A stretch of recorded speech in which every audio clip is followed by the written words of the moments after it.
trai na thang tu lal pa mal som na tin reng mi petu o lal pa ka fa gang che trong trái na lo tin tir tu anh lại po in ka fa gang che lung ấy lẽ lom lại po in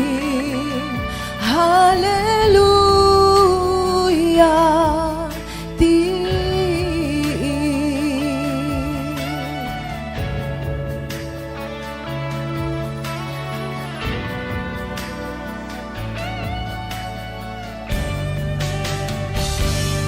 kandil ayan nasaan malsom natin reng min petu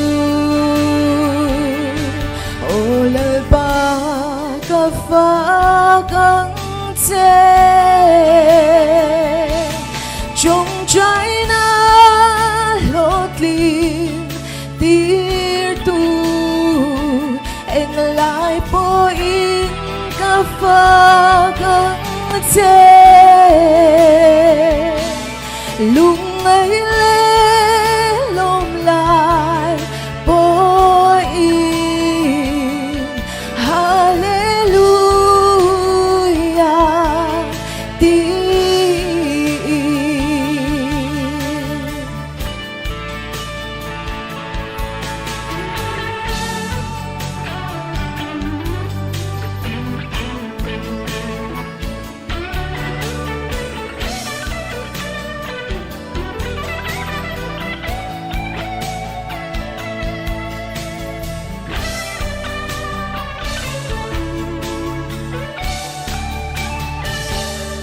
râu bùi na lẽ xôi môi na y nê na cánh lá nê lal pa o y râu bùi na tu rin trong trái na lót liền tir tu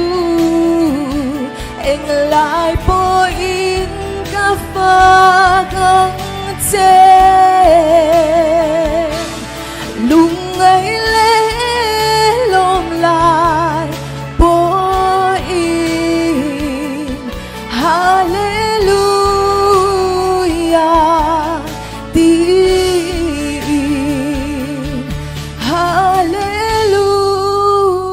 hallelujah